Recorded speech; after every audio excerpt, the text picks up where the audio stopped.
In this session, we're going to talk about the gospel song of the first part of the 20th century. I'd like to assert to you that the James Rose text and Howard Smith's music of Love Lifted Me is pretty prototypical of what happened in that first third of the 20th century. So we'll use that as a case study and then talk about some other things. First of all, the text of Love Lifted Me pretty well follows, remember us talking about references to heaven and this age of sentimentality, and that we became a little less obvious, a little less direct in our references to heaven and also to the gospel. So what we have here is a chorus, a refrain that says, love lifted me, when nothing else could help. Love, with a capital L, lifted me. So I've veiled my language just a bit in order to say the gospel, and it was love. A lot like In My Heart There Rings a Melody of Love.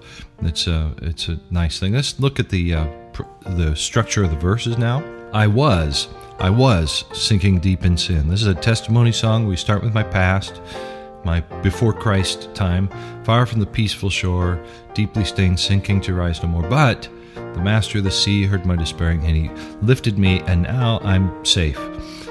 Some of what we find in gospel songs is the sort of easy answer, like all is well now.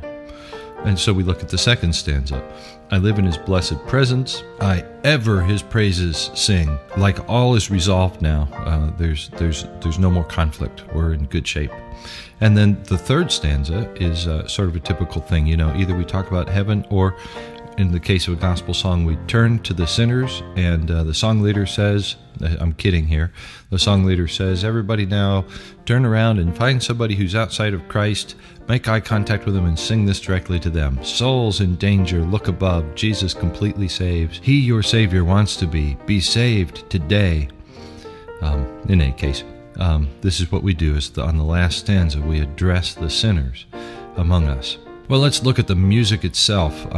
We've talked about lilting rhythm for gospel songs. Well, this one's in 6/8. It's definitely a lilting rhythm. Bum ba da ba da ba da ba ba da ba ba da. Sort of sounds like a march, doesn't it? Da da da da da ba da ba ba da. So that rhythm really is catchy, simple. The harmonic rhythm's rather slow.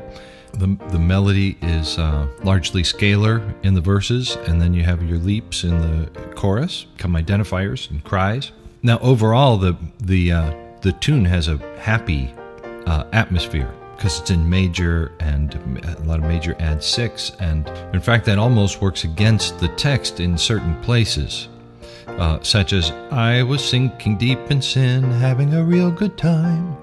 When I'm singing about how I didn't have any peace and I was deeply stained within, I have rather happy music at that point, but it fits the rest of it. I think that's all I want to say about it. So that's the music and the lyrics of Love Lifted Me, and that's rather typical of the first third of the 20th century.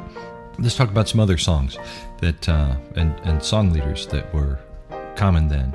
Early 20th century, there were evangelists who followed Dwight Moody.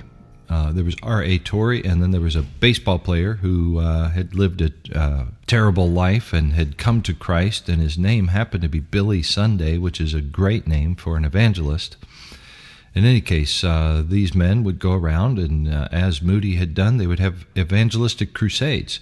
And as Moody did with Sankey and with Bliss, they would have a song evangelist, because any great preacher needs to be set up well with a song evangelist. Charles Alexander was a trombone-playing song evangelist. He would play a verse on his trombone, and then he'd hold his trombone in his left hand and conduct with his right hand and lead singing. Homer Rodeheaver, which is my favorite name in all of gospel hymnody, Homer Rodeheaver, also was a trombone player and a song leader, and he did the same thing for Billy Sunday. Rodeheaver wrote the song Brighten the Corner, which maybe is a little bit familiar to you.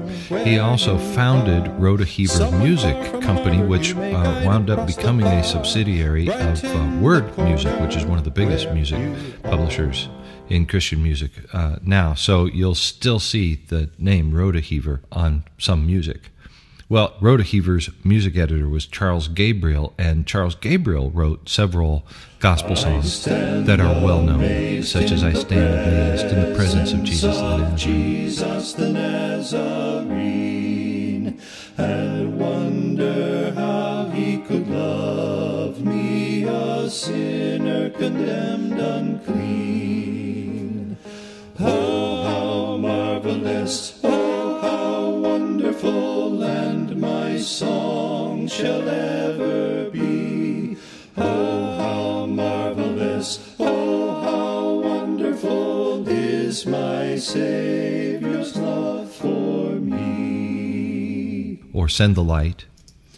There's a call comes ringing o'er the restless waves. Send the light, send the light, send the light, send the light. There are souls to rescue, there are souls to save. Send the light, send the light, send the light, send the light, send the light. The blessed gospel light, let it shine from shore to shore, from shore to shore. Send the light, send the light. The blessed gospel light, let it shine forevermore. Or Oh, That Will Be Glory for Me. And I want to talk about that just a little bit. It's set up in such a way that like the congregation sort of sings like a choir.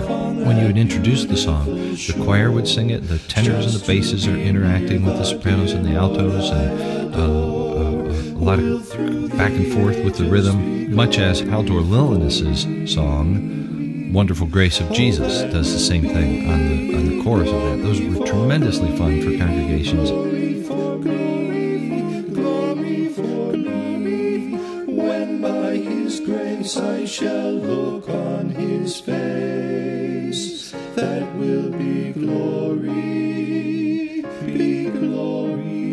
for me. He also wrote the music to Since Jesus Came Into My Heart.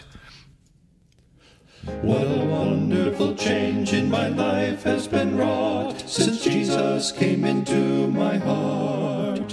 I have light in my soul for which long I had sought, since Jesus came into my heart. Since Jesus came into my heart, since Jesus came into my heart, floods of joy o'er my soul like the sea billows roll. Since Jesus came into my heart. And Higher Ground.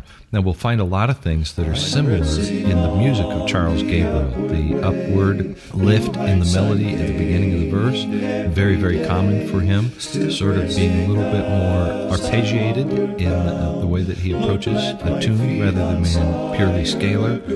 Charles Gabriel, great songwriter of that first third of the 20th century. By faith from heaven's stable land, a higher plane than I have found. Lord, plant my feet on